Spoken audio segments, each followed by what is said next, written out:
Have you been thinking about diversifying your property portfolio, but unsure how or where to invest next? SJR Property Group is a buyer's agency based in Perth, specialising in helping East Coast investors diversify their portfolios. We focus on helping our clients achieve their financial goals by investing in high-quality, high-cash-flow investment properties that are poised for long-term capital growth. If you've been thinking of investing in the WA market, the team at SJR have feet on the ground and are here to help. Visit sjrpropertygroup.com.au or call us today on 1300 757 774 to chat with an expert. This is a Momentum Media production.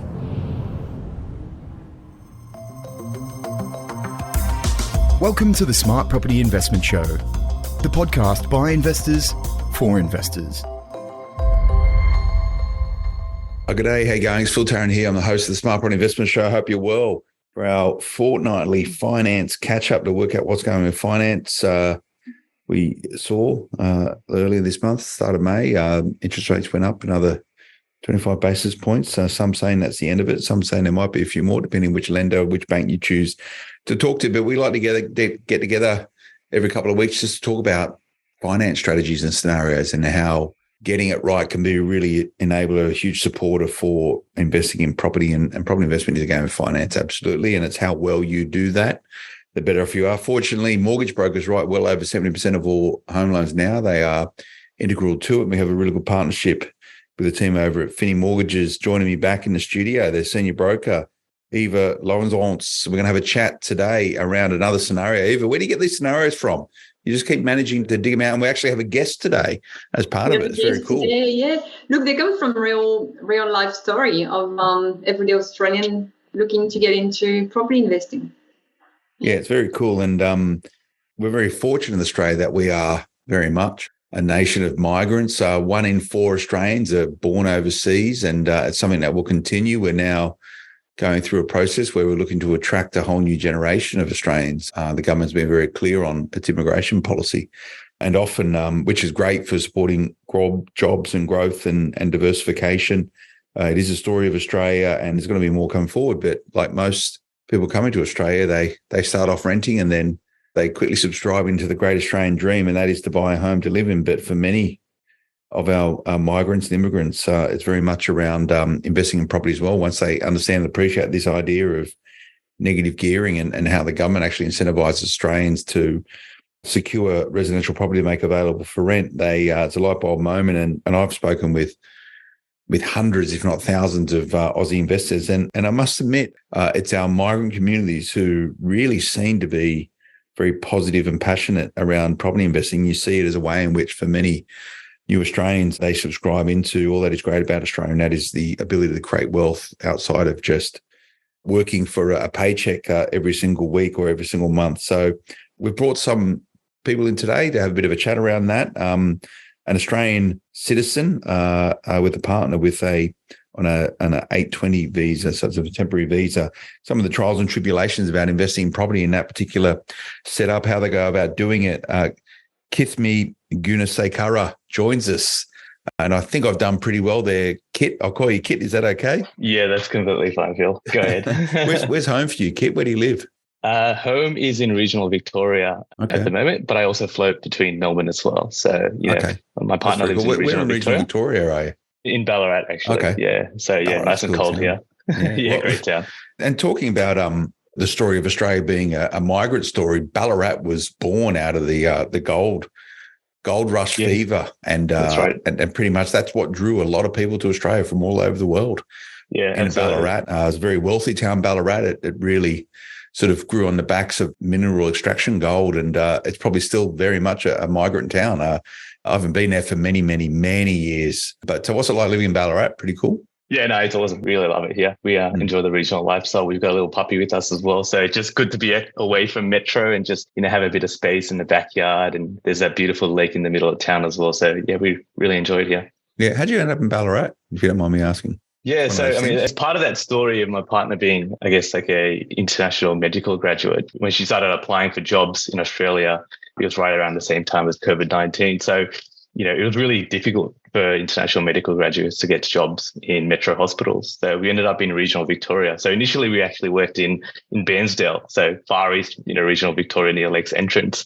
We did a couple of years there and decided it was probably a bit too far from Melbourne, where all my family is. But we still enjoy the regional life. So we ended up moving to Ballarat, which is, I guess, a little bit closer, but you still get like the perks of, not having as much traffic and all the space and the amenities of regional lifestyle. So that's cool. And I'd like to get back down there at some point. I know it's you have some large employers down there as well, like Talis, for example, builds a lot of the armored vehicles down there. And it's a real sort of vibrant town with a whole bunch of different industry sectors. But Kit, you're a property investor, correct? Yeah, that's it. I'm fairly new to the game, but I really enjoy it. And I guess you could say I'm a property investor. Yeah.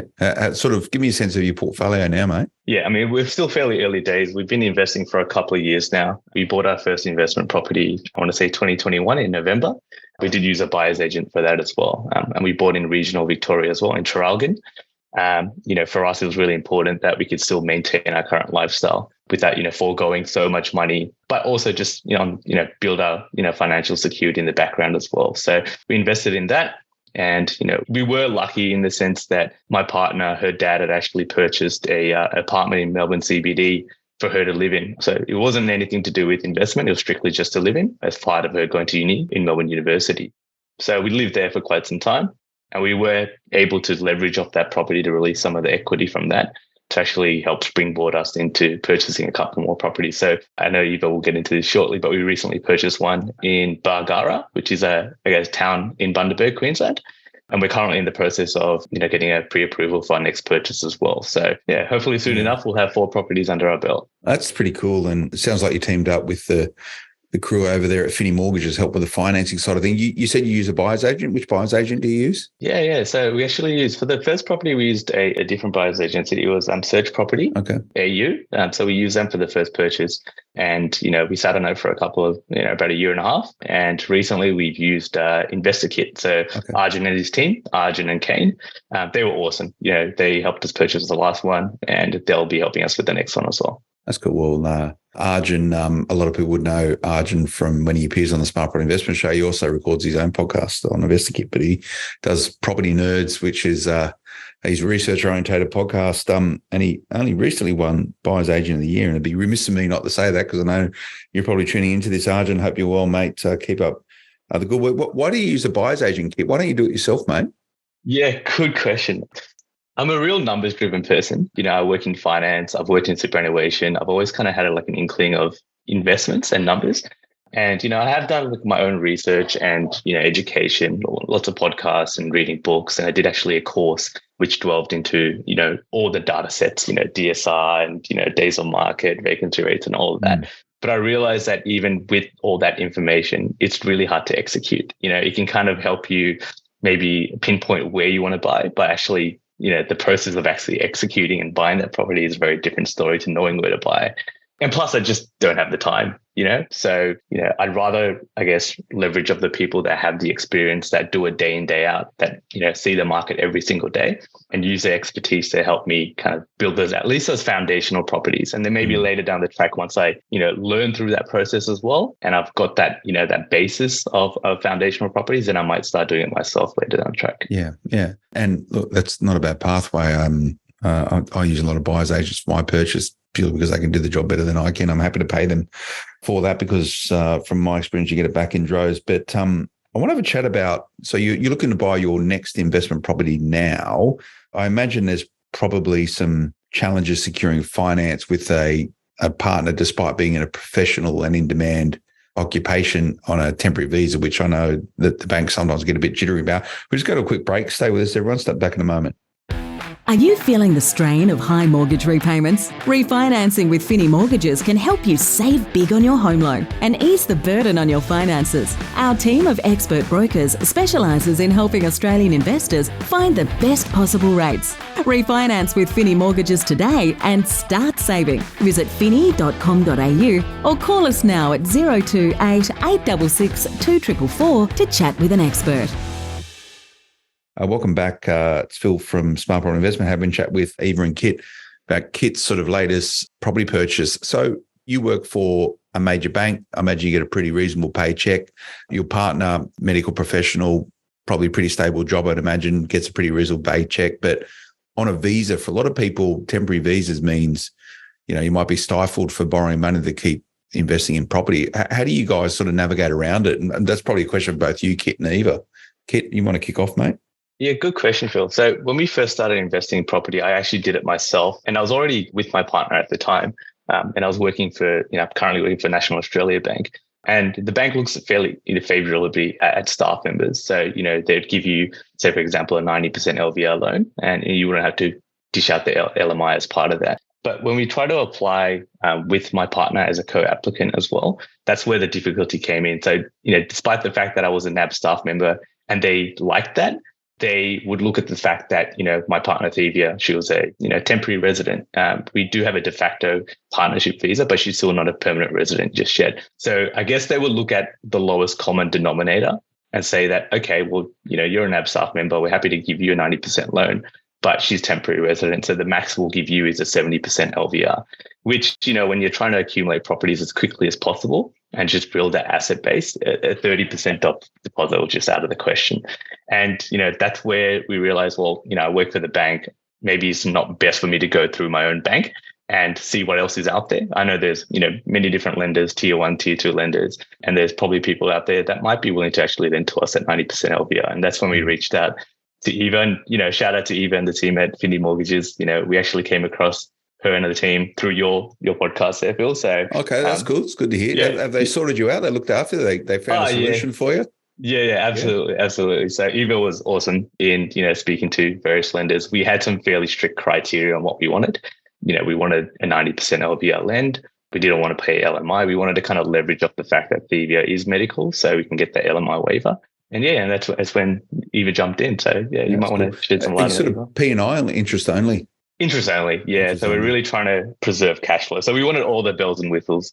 So you want everything, but you don't want to pay for it, pretty much. Yeah, so you exactly. Want 90%, no LMI, this and the other. And that's because medical and certain professionals get different sort of policy enhancements from lenders. So medical professionals either can get a waiver on LMI. Is that because they think, the job is so safe, they're going to be able to pay it back?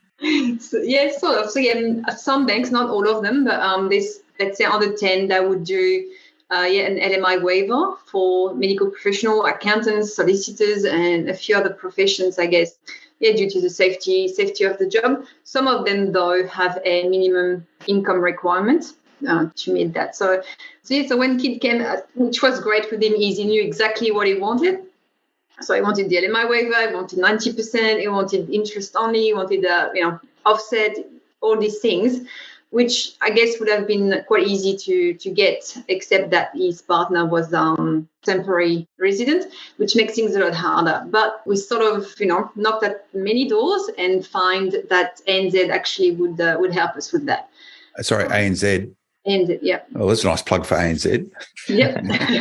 They did. So ANZ's got this policy that if one of the applicants is a citizen, they will apply, the normal policy to the whole application, to both applicants. So as Kit mentioned before, most of them would take the lowest common denominator. ANZ actually would take the highest, I guess, which I think is... what you got there is a real insight into how mortgage brokers operate. So Kit works for a major bank that isn't ANZ. He's gone directly to the bank, his employer, who favorably look on this sort of stuff, and they've gone, no loan for you. So he's gone to another major lender and they're able to secure finance. So this was for your third investment property, Kit. And I know you're sort of thinking about property number 4, but just stick on the third investment property. Do you currently rent at the moment? You don't have a principal place of residence, so you rent and then you invest in property. Is that correct? Yeah, that's right. So we had the apartment in Melbourne CBD, which was, I guess, our PPR for quite some time while we were still living in the city. But, now we're effectively just rent vesting. So we've rented out that property in the city. We're renting out in Ballarat where we currently live. And given, Thevia's situation with work, and it does, with the medical industry, you effectively apply for a job every single year. So even if you stay at the same hospital, you have to reapply every single year. So there's a chance that we'll be floating around a fair bit. And we don't want to, I guess, commit to buying a property to actually live in. So we'll be renting for quite some time wherever we do live. And, maybe later down the track, once we have kids, we'll settle down a little bit. It gives you a choice, right? And that's a the transient nature of the medical industry. And look, Ballarat has a large medical precinct, and whether you like, if you like it there, I'm sure you could probably work out how you could stay there. And you work from home, do you, Kit, or how does it work for you? Yeah, good question. So that's where I do a bit of both. So, head office is in the city in Melbourne. I've got an office in Camberwell as well. So Eastern Victoria, I guess, in Metro. Yeah. But I do maybe say like a week in the office, and then I do a week off working from home here in Ballarat, just so I can get a bit of both. Yeah, that sounds pretty cool. So for the third property, so you were able to find a lending solution through ANZ, Eva. What sort of rate did you get? I don't know if you can disclose that, because I know it's going to be different for different people, but sort of how sharp was the interest rate? I couldn't remember exactly what it was, but they didn't have any loading because she was a... So you didn't have to pay extra in order to secure with a higher interest rate? I think we got it for 5.94 Eva, which was pretty competitive at the time. Yeah. Yeah, that's not bad. 5.9, did you say? 5.9 interest only, investment lending. Pretty good. Yeah, investment lending, 90% and interest only.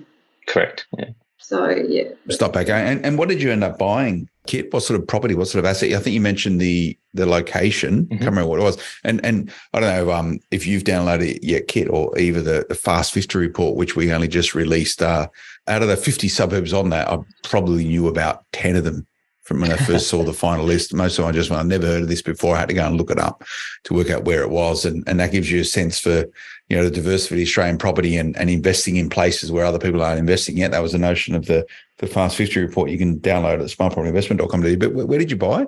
Kit? Yeah, so it's a town called Bargara, which is in Bundaberg. So Bundaberg in Queensland. Regional Queensland. So you've got like the heart of Bundaberg, which is, I guess, a bit more inland. And then Bargara is maybe about a 15-minute drive towards the coast on the east.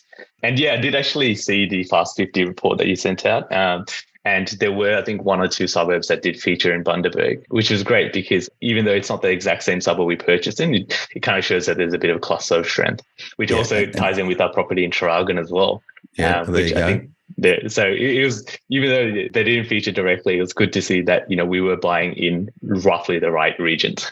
Well, that's very encouraging, because a lot of these places I never just went, there's that. No idea. That's one thing I don't have is a lot of ideas. But how much did you pay, mate? Yeah, so we paid $611 for that property. Okay. So that's on the high side for it's high side. Rural Queensland, right? So that's right. What sort of place was it? A nice joint for $611? It must have been. Yeah, nice joint. I mean, we're looking at it's a 3-bedroom, 2-bath. I think it was about 605 square meters or so, corner block, fairly newly renovated as well. Now, Bargara is a slightly smaller town, but it is, coastal. So effectively, it's only about a couple-minute walk from the beach. Has all the lifestyle amenities. So, I did actually speak to a couple of mates that used to live in Bundaberg, working in the heart of the town. And they did mention that all the locals want to kind of live in that side of the town, even though it's a little bit further away, especially in regional Queensland. A 15, 20-minute drive means nothing for them. Yeah. So they'd much rather live there and get the lifestyle. What sort of rent are you getting on the place? Yeah, so we got it rented within 2 days for $570 a week. So it is negatively geared, obviously, with current interest rates, but it's quite good. Only just slightly. And did Eva and the Finny Mortgages crew sort out your mortgage before you bought the joint, or did you? What was the sort of sequence of buying? Yeah, this is a good question. It was tight. It was tight timing. Yeah, what happened? Yeah. Well, we started chatting, as if it was going to happen in the next months or so, and then suddenly Kit sent me a contract, and it's like, off you go. Finance date is due that day, and I'm hoping it happens before that. And we just made it, which was good. But it was tough, but it worked out. Did the guys over at InvestorKit put a lot of fat in your finance clauses? They give you some time on the contract, and that's one of the things a lot of people don't know, particularly in Queensland. Sign a contract, so essentially you control the due diligence on the time to secure a property. So it sounds like you did that, Kit. Yeah, it was a bit of a strange situation. So, luckily Eva and the team at Finny Mortgages stepped through to get that loan sorted out. But long story short, when we first started looking for a property and we engaged InvestorKit, we had already taken out an equity release on our property in Melbourne CBD. So we'd taken out a Bank of Melbourne 200K equity release.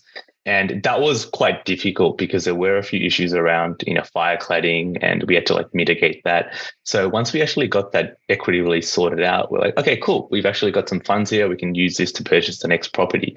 And as part of that application, we actually applied for pre-approval through Bank of Melbourne as well. But the downside to Bank of Melbourne was that even though they could get us the equity release, they couldn't really give us too much in terms of a pre-approval. And it would roughly be we were looking at purchasing about 600,000. They could only give us a pre-approval for about 480. So we'd have to actually put a 20% deposit down. So once we had actually engaged Investor Kit, I had a couple of conversations with Arj, and he did mention, hey, look, you understand that you've got this, 20% deposit and 80% pre-approval. Why is it that you haven't applied for pre-approval elsewhere? There is a chance that if you go through any of the other lenders, they might actually be willing to give you a little bit more, which means that you might only need to put in a 10% deposit down. And I guess I didn't really think about it too much, but then I thought, oh, you know what? That's actually a really good point. It gives me a bit more control rather than having to spend all my money on this deposit. And that's when we actually engaged with even the team at Fini Mortgages and said, all right, well, this is what we actually need. We've got this, pre-approval through Bank of Melbourne, worst case scenario. If we need to use that, we can. But ideally, if there's a possibility we can do a 10% deposit and get a bit more, pre-approval through another lender, then that's what we try to do. And this is about sort of thinking about the next property and the one after it. So you're not sort of investing in isolation. You're sort of working towards a wider strategy. In many ways, buyers agents help with that. Let's just quickly chat about that. Let's go to a quick break. Stay with us. Back in a moment. Are you on the lookout for your next investment property? Smart Property Investment and Pure Property Investment have done the research for you on where the hottest up-and-coming suburbs for 2024 are and where you should invest for the best return. The report is completely free to download. Visit smartpropertyinvestment.com.au. Don't make any moves until you've read the report. Take your next step with all the facts, backed by research and industry experts. Welcome back. Phil Tarrant for Smart Property Investor with Eva Lozance and Kithmi Gunasay-Curra. Sounds like a pretty good unit you've set up here alongside of Investor Kit as well to embark in more property. What's the game plan, Kit? You're building a portfolio because you just want to build one, or you've actually got a strategy? Yeah. No, I mean, look, it's not about buying fancy things or anything like that. It's honestly me and my partner, we work really hard. We actually enjoy really what we do for a living, but we want to just get a bit of time back, and that might be that, when we turn 50, then, we work 3-4 days a week rather than having to, work the full 5 days to pay the bills. So we want to obviously travel a little bit more in the future as well. And, we're still relatively young. So we figured, while we don't have kids, we don't have a mortgage for ourselves, let's just build this property portfolio and then just let it do what it has to do over time. And then hopefully it just gives us a few more options and flexibility down the track. It sounds like you might need to refinance to pay for a wedding at some point, mate. Yeah, that's it. We do have a wedding coming up. We've got multiple weddings coming up, actually. So we've got a Melbourne wedding in November this year. Oh, there you go. Congratulations. Thank you. And then she's originally from Malaysia. So we've got the full-blown Indian Hindu wedding with 500 people where we know about 50 people. That's in March next year. So, and where's the wedding going to be? In Malaysia? In Malaysia, in Kuala Lumpur. In Kuala Lumpur. Wow. Yeah. That'll be a spectacle. How did you guys meet, if you don't mind me asking?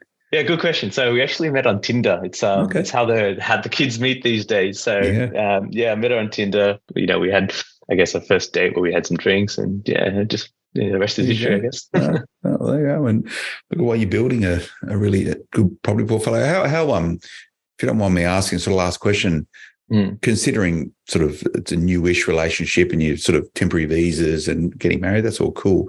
What sort of structure are you buying your properties in personal names, or how are you splitting and slicing and dicing it? Yeah, personal names. I mean, we've been together since 2017, so I mean, close to about 7 years now.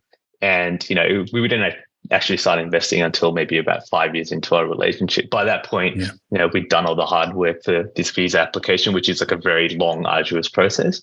And, we talk about marriage like it's nothing. We've been living together for quite some time. So for us, nothing really changes. We were always planning to do this. And we figured, why not now? Start early, the better. Sounds like good. Well, it sounds like you're doing the right thing, mate. Really enjoy the chat. It's nice chatting with property investors and getting a real story and Kit and his partner, probably very, very, I don't want to use the word common, but it's a very sort of standard sort of scenario that you're in. And despite maybe some of the restrictions because of the nature of how this relationship originated and trying to form a partnership, both romantically and also professionally with your property purchasing, there's always a way around it, and you got to get the right advice at the right time. And again, Kit works at a major bank and he's lending through another bank through a broker. So it goes to show the benefits of getting second opinions, mate. I really appreciate you coming and having a yarn and sharing your story, Kit. No, thanks for having me. It was a pleasure to share. And I'll have a chat to Arj and I'll get the real story. He'll tell me what's going on. But are you going to keep using InvestorKit for the next purchase, do you think? Yeah, absolutely. Their service was great. Just before I do go, I'd love to plug InvestorKit again, Arj and Keen and the team, and Eva and Finny Mortgages as well. I'll let you get away with that one. I think Finny Mortgages pretty well, and by way of disclosure, I think it's such a good business. I actually invested in it, so everyone knows that. But I'll just remind everyone about it.